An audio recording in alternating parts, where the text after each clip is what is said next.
হাড্ডি মাংস আলাদা করে মানে ফালাই দেওয়ার চিন্তা করতেছে, মানুষের পক্ষে সম্ভব কোনো।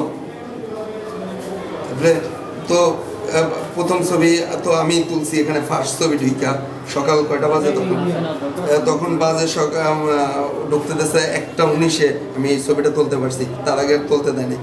তখন দেহবিহীন সম্ভব, বালতির মধ্যে ছিল, বালতির ছবিটা আমি তুলি না কারণ ওটা চুল দেখা যায়। এরকমের এরা এরকম মহিলা যদি এরা কাজ করে, হেল্প করে খুনের, তাহলে কার কাছে কি বলবেন? মার কাছেই তো সন্তানদের নিরাপত্তা হয় না। এই লোকের স্বভাব চরিত্র কেমন ছিল? 2 মাস ধরে ভাড়া আসছে, ভাইয়ের সাথে কোনোদিন কথা হয় না, আর আমাদের সাথেও কথা হয় না। তবে মহিলা মধ্যে শুধু এখানে জিজ্ঞাসা করতে শুনছি ভালো আছো, উত্তর দিত না, ঢুইকা যাইতো।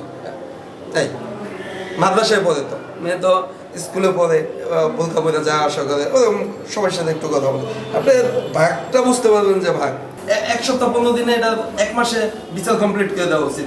দেখা যায় যে আইনের এমন ভাগ পুকুর 3 মাস 6 মাস 1 বছর বা 2 বছর পরে জামিনে বের হয়ে যায়, এরকম অকারেন্স অ্যাভেলেবেল হয়। এটা আমাদের দেশে হয়।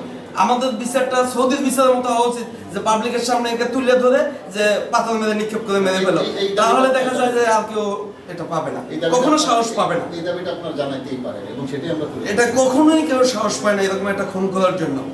নাহলে একটা মেয়ে 8 বছরের মেয়ে, এর কি বা আছে বা কি এরকম লালসার শিকার তো হওয়ার কথা।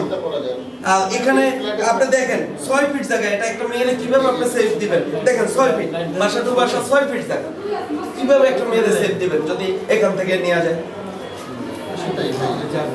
এটা যদি আরেক বাসা হইতো, যে আরেকটা বাসা গেছে, ওখানে একটা দুর্ঘটনা করছে, স্কুলে যাইতে নিছে, বাচ্চাদের কিছু লোক দেখাই নিছে, সেই গেটের সামনে বের হইছে, বড় বোন দৌড়ে নিচে চলে গেছে, নেবে না, ওই চাচার বাসায় গেছে, নেবে না, ও আবার উকি দিয়ে হয়তো দেখতে আসছে, মা ওই রুমে পাকশাক করতেছে।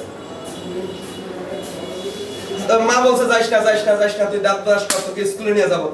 গেট তো এটা লোক, অটো লোক, ও ধাক্কা দিয়ে লাগাইতেছে, ও ধাক্কা দিয়ে খুলছে। এই সে এখানে হয়তো বা ছিল, আমরা তো আর চোখে দেখি নাই। এখানে একটা স্যান্ডেল ছিল আমাদের বাবুটা, এই সন্দেহে এই দরজাটা ধাপধাপি করে।